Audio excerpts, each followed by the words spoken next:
Et on continue les propositions pour ce week-end. Pourquoi pas une soirée avec Colette? On en parle dans un instant. Mais juste avant, je salue Diana Higby. Bonsoir. Bonsoir Chloé. Soprano, directrice artistique de Musica Le Mans et Musica Noël. Ça se passe au Mans et à Malicorne-sur-Sarthe ce week-end. On en parle dans un instant. Mais avant, je reviens à Olivia Loret. Bonsoir Olivia. Vous Bonsoir. êtes, vous êtes la directrice artistique de la compagnie Ombre Projetée et vous nous proposez à Chartres-sur-le-Loir ce samedi 14 décembre à 18h30 une soirée autour de Colette. C'est tout à fait ça. On sera donc à Chartres-sur-le-Loir, donc qui est dans le sud de la Sarthe, pour présenter cette revue qui est en fait un mélange un format pendant lequel on lit des textes de Colette, mais également on a inclus des dialogues pour que ça résonne avec notre société actuelle, et on chante pour montrer que tous les thèmes qui sont abordés par Colette ont encore une résonance aujourd'hui aussi. Par ces thèmes intemporels qui traversent les chansons et nos jours d'hommes du soir. Alors c'est sûr que vous êtes toutes les deux, Valentine Tessier et vous, Olivia Loret, dans ce projet Ombre Projetée. Vous racontez que justement à la lecture de Colette, cette liberté qui semble l'habiter et ses sujets vous ont semblé très contemporains et finalement assez comme une évidence à mettre en scène aujourd'hui au fait de l'actualité. Comme vous le disiez, c'est pas que ça revient à la mode, mais que c'est toujours en sujet d'actualité. Oui, tout à fait. Dans la période assez instable qu'on est en train de vivre, on pense que c'est assez primordial de continuer à lire des auteurs avant-gardistes comme Colette. Elle était avant-gardiste à son époque quand elle nous parle de la liberté. Et quand on se replonge dans son œuvre, ce qui est marquant, c'est de voir qu'on peut vraiment faire des parallèles avec beaucoup de choses qu'on connaît aujourd'hui. Elle était libre d'aimer qui elle voulait, elle était libre de changer de métier, d'assumer une sexualité assez épanouie et d'assumer surtout ses opinions, son âge, son corps. Enfin, donc c'est des choses qu'on a encore envie d'entendre aujourd'hui, surtout si certains de nos droits fondamentaux un jour venaient à être menacés. En parlant des auteurs d'hier, on peut mieux comprendre notre monde d'aujourd'hui et peut-être aider à construire celui de demain. Et, votre compagnie Ombre Projetée, c'est l'un des spectacles que vous proposez. Justement, c'est d'avoir ce regard sur le monde qui vous entoure à travers différents modes d'expression. Vous l'avez dit, le chant, la comédie, la danse. Tout à fait. La compagnie a vraiment cette envie de s'appuyer sur une dramaturgie un peu plurielle, donc la littérature, mais également des textes plus contemporains qu'on écrit nous-mêmes, et après s'appuyer sur la danse et la musique. Qu'est-ce qui vous a donné envie justement de créer vos propres spectacles et cette compagnie dont vous êtes la directrice artistique, je le rappelle. Quel est le message, l'engagement que vous voulez et qui vous a poussé à faire la direction artistique de votre propre compagnie? L'idée était vraiment qu'il y ait une mémoire sur laquelle on pouvait s'appuyer pour continuer à transmettre aujourd'hui des choses. Donc, il y a une vraie volonté de transmission et d'éducation. Et au départ, j'avais aussi un autre projet en tête qui est un projet en cours de création qui s'appuie sur une démarche mémorielle parce que c'est une pièce qui est écrite par ma grand-mère. Et donc, voilà, c'est un autre projet qui me tient à cœur. On vous entend, on vous entend. Le spectacle sera ce samedi à 18h30 à la Chartre-sur-le-Loir, à la galerie Nokogo, donc ouvert à tous, dans une galerie, dans un village certes très connu, mais un village de la Sarthe. C'est aussi l'idée d'aller à la rencontre du public un petit peu partout et dans des zones peut-être un peu plus rurales, un peu moins habituées, même si on sait que la Chartre-sur-le-Loir propose quand même une programmation assez diversifiée. Oui, on a vraiment cette envie d'aller à la rencontre de tous les publics, comme vous dites. Et donc, cette galerie est une belle occasion parce que elle nous permet d'être déjà proche des livres et proche des personnes qui ont l'habitude d'aller dans ce lieu. Donc, c'est hors des théâtres. Et on fait la même chose en allant dans des lycées, en allant également dans des hôpitaux, dans des EHPAD. Donc vraiment l'envie d'être au plus proche parce que notamment par ces formats où en fait on a besoin de peu de choses, on peut très facilement se déplacer dans notre valise avec des livres et surtout des paroles à transmettre. En tout cas, un très beau projet, une première proposition donc de passer cette soirée avec vous et avec Colette, avec la compagnie Ombre Projetée. Et puis, vous viendrez nous parler de vos prochaines créations sur le plateau, puisque là, vous étiez bloqué à Paris, mais la prochaine fois, vous viendrez nous en parler en direct. Merci beaucoup, Olivia Loret, d'avoir été avec nous ce soir. Avec grand plaisir. Merci. Merci à vous. Musica, Le Mans, d'ailleurs, en parlant de Colette, Diana Higby, Musica et Colette, il s'en est passé quelques petites choses. Mais oui, l'année passée, c'était les 100 ans, c'était un anniversaire Colette, et ça va être un anniversaire Ravel l'année prochaine. On avait fait avec toi L'Enfant et les sortilèges en format, on va dire, réduit. Au lieu d'avoir 14 ou 15 artistes sur scène, on était seulement 5. Et c'était très puissant. On l'avait fait à la salle des concerts, dans laquelle on va faire d'autres spectacles cette année. Et on l'avait fait cet été en extérieur. Et on avait un petit peu changé le format pour utiliser le parc de TC. Mais Colette, c'est quand même atemporel, surtout cette histoire d'un enfant qui est passage. En fait, ça montre bien que tous les 100 ans, on trouve des enfants passage. Oui, on en trouve encore. Mais moins sages à la période de Noël.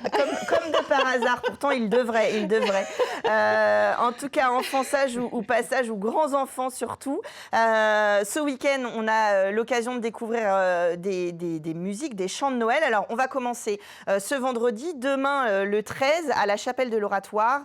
On te retrouve, Diana Higby, avec Irina Spirko au piano, pardon, je vais y arriver, pour un concert de Noël avec des chants de Noël. Voilà, alors ça vient de mon passé anglo-saxon et comme certains savent, j'ai grandi dans l'église américaine de Paris, qui était une église avec beaucoup de, on va dire, de dénominations, donc c'était pas nécessairement une seule dénomination protestante, mais c'est une tradition grâce à laquelle j'ai même décidé de devenir chanteuse d'opéra. C'est qu'en fait, on chante tous ensemble. Et c'est vrai que le Noël, le 24 et d'autres fêtes préalables étaient assez importantes pour nous. Et il y avait cette fausse messe de minuit, parce qu'évidemment, les enfants doivent se coucher et il y a plein de choses à faire le 24. Donc, elle n'est pas à minuit. Donc, elle n'est pas à minuit, mais elle s'appelle la messe de minuit. Et ça tombe bien parce qu'il fait nuit beaucoup plus tôt, vers 17h30. Donc, on était tous ensemble en train de chanter tous les hymnes de Noël. Et il y avait toujours des chanteuses lyriques professionnelles qui venaient chanter des Ave Maria ou d'autres œuvres du Messie de Handel, par exemple. Et à la fin, on sortait les chandelles, on les allumait les uns après les autres. Et alors, à part le côté religieux de l'affaire, c'était surtout, je dis souvent que les catholiques en premier étaient les plus grands rois de la com. Quand on voit la photo qui est derrière toi, en fait, quand on voit tous ces endroits magnifiques qu'ils ont créés, les cathédrales, les chapelles, les églises, tous plus ornementés les unes que les autres. Et on a la chance d'avoir sur Le Mans un site donc anciennement religieux qui est la chapelle de l'Oratoire, mais qui est donc maintenant laïque, qui est désacralisé. Donc j'invite les personnes à venir. Surtout, pour moi, la musique aujourd'hui, c'est un ressourcement, c'est une méditation. Il paraît que on va dire une demi-heure de chant équivaut à 1 heure de méditation, juste interne. Donc évidemment, j'aime beaucoup quand les personnes participent. Il y aura des petites paroles pour que les gens n'aient pas trop peur de se tromper. C'est ce que j'allais dire. Ça va être quoi le programme ? Il y a de l'anglais, mais il y a aussi un peu de français ? Alors, donc on fait toute une partie, on va dire, plus... parce que musicalement, c'est amener le lyrique autrement. Et donc, on est quand même tenu d'amener la musique classique dans nos concerts. Donc on a toute une partie avec Jules Massenet qui a créé une œuvre qui s'appelle Thaïs. C'est une histoire donc de la Bible. Et donc Thaïs est une courtisane qui va devenir une sœur je ne sais plus si elle est jésuite, en tout cas, voilà, chrétienne. Évidemment, le prêtre qui l'emmène est, lui, un prêtre. Il est censé être stable émotionnellement et il tombe complètement fou amoureux d'elle. Et donc, il y a pardon pour les micros, la méditation de Thaïs, qui a été retranscrite pour soprano et piano. Je peux chanter la méditation de Thaïs sur Ave Maria. Et il y aura donc Mozart, Schubert, Caccini, enfin voilà, tous les plus beaux Ave Maria, parce qu'on a besoin un peu de chanter et de connaître les œuvres, et quelques surprises de Bach et de Handel, que je n'ai pas chanté pour l'instant en public au Mans, ni en Sarthe. Et ensuite, on a toute la partie Noël. Donc, il y a les chants sacrés et puis les jingle bells, chestnuts roasting on an open fire, toutes ces petites choses qui maintenant deviennent de plus en plus populaires en France. Quand on rentre dans le centre commercial des Jacobins, par exemple, il y a toujours une petite musique de fond. Aujourd'hui, on s'habitue de plus en plus à ça. Et donc, voilà, c'est un petit hommage à mes racines américaines et néo-zélandaises. Et on va interpréter des belles choses. Et puis, l'année dernière, on a fêté les 10 ans d'amitié avec Irina Shpirko. Donc maintenant, voilà, ça devient une tradition. Ouais, une tradition de Noël, justement. Et puis, c'est rigolo parce que ce soit les chants religieux ou les musiques plus traditionnelles, les petits chants de Noël, en fait, on se rend compte qu'on les connaît presque tous. Et là encore, on se rend compte qu'ils sont présents depuis des années dans notre culture populaire. Et donc, vous pouvez y aller avec vos enfants, vos amis. C'est des moments de partage assez accessibles. Et c'est en fait exactement ça. C'est un moment de partage. Pour moi, Noël, j'ai plein d'amis de religions différentes qui, vivant en France, ont décidé de mettre un arbre de Noël chez eux, même si ce n'est pas tout à fait leur coutume, parce qu'il y a un côté très, on va dire, normal. Le Père Noël, en fait, voilà, c'est encore une autre vision de la culture du monde. Et voilà, il y a le Père Noël qui vient pour un peu tout le monde. Oui, de toute façon, le sapin de Noël et le Père Noël ont été inventés par une célèbre d'un marque de soda. Donc voilà, on peut faire des mélanges, il n'y a pas de problème. Alors ça, c'est demain, vendredi 13, à la chapelle de l'Oratoire au Mans. Vous pouvez prendre vos places sur le Hello Asso de Musica ou sur place. Oui, c'est mieux d'acheter en avance pour le simple fait qu'en fait, à l'arrivée, ça va aller très vite. Ce sera illuminé de chandelles à l'intérieur de l'oratoire. Et c'est gratuit pour les enfants. Et on met sur le site, je tiens à le préciser, c'est le petit clin d'œil LMTV Sarthe, on met payant à partir de 12 ans parce qu'on ne veut pas que vous posiez vos enfants sans vous. On veut que vous veniez avec vos enfants. Donc, on ne regarde jamais le livret de famille. Vous venez, vous achetez votre place et vous venez avec autant d'enfants que vous souhaitez. Ça peut être 12, 15, toute la famille. Une personne avec 12, on accepte. Parce que pour nous, Musica, c'est amener aussi la culture vers les enfants. Parce que plus on est jeune, c'est-à-dire rentrer dans un musée, rentrer dans une bibliothèque, plus on va tomber amoureux de cet art. Vous prêchez, évidemment, enfin tu prêches, je suis une convaincue. Le 14 et le 15, donc ce samedi et ce dimanche, là, on te retrouve à Malicorne, dans un autre écrin, évidemment, le superbe château de Malicorne, qui est habillé pour les fêtes, puisqu'il est habité par monsieur et madame Vogue. Donc de toute façon, Eric et Laurence vous accueillent dans leur grand hall pour ces soirées de Noël. Là aussi, à la chandelle, avec un programme complètement différent cette fois-ci. En fait, c'est ça. On travaille avec Marion Launay, qui est pianiste et qui enseigne à Allonne. Et on a mon grand ami Simon Fournier, qui est un trompettiste extraordinaire que je connais justement depuis que je suis très jeune grâce à l'Église américaine. Et on a le privilège donc de pouvoir travailler ensemble maintenant depuis presque 27 ans. Oui, ça date. Mais mon premier engagement à l'Église américaine a été avec Simon, donc c'est très fort pour moi de pouvoir travailler avec lui. Et là, on explore. Alors, encore une fois, on avait fait un concert similaire il y a 2 ans, mais le château était en train d'être restauré, donc on n'a pas pu le faire l'année dernière. On est allé chercher encore d'autres partitions, des choses nouvelles, des choses un tout petit peu plus contemporaines. Il y aura Andrew Lloyd Webber qui avait fait justement un requiem donc, du 21e siècle. Enfin, c'était encore le 20e siècle quand il l'a écrit, mais en tout cas, voilà, très moderne, très accessible. Il y a des choses de Purcell, du Handel aussi. Et bien sûr, en fait, tout un autre... toute façon, il y a au moins 500 hymnes et chansons de Noël, donc on peut piocher, on peut presque jamais avoir de doublons. Les seules fois où on double un peu les choses, c'est les airs français, parce qu'on tient à ce que tout le monde se sente inclus aussi par la langue. Oui, c'est ça, de pouvoir aussi fredonner à un moment.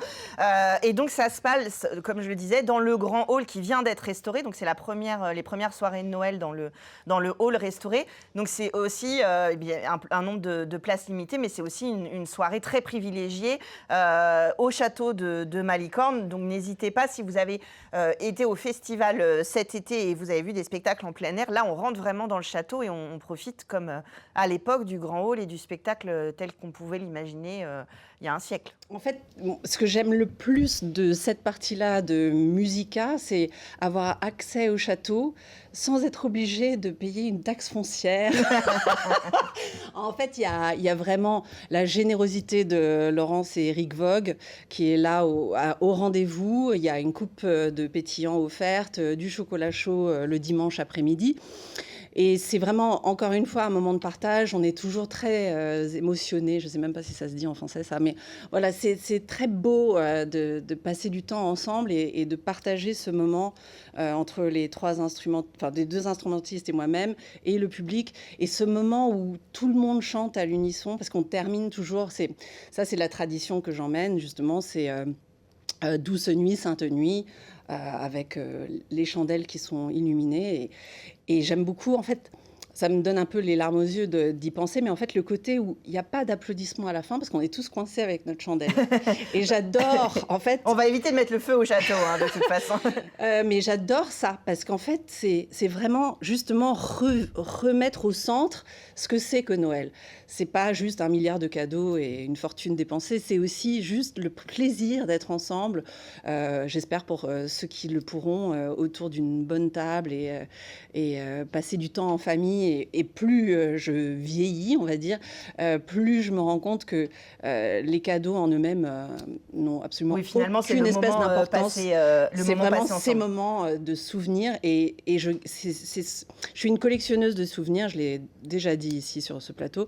Et en fait, grâce à ce Noël aux chandelles, en fait, j'incruste dans ma mémoire chaque année passée. C'est-à-dire que je sais ce que je faisais en 19, je sais ce que je faisais en 21, 22, 23, etc. Et j'encourage tout le monde qui a envie un peu d'imprimer des souvenirs, de venir au spectacle, que ce soit le mien ou d'autres, de juste venir voir. Et dans toutes les cultures, d'ailleurs, ce que vous avez vu dans cette émission, on en a fait passer plusieurs et il y en aura d'autres la semaine prochaine. Vous avez pléthore de propositions dans les différents pays du monde, les différentes cultures. Et en Sarthe, on a la chance d'avoir de belles propositions qui viennent de différents endroits. Et justement, un peu comme une tradition, je propose, il nous reste une toute petite minute de finir cette émission en chanson, si tu le veux bien. Allez. Oh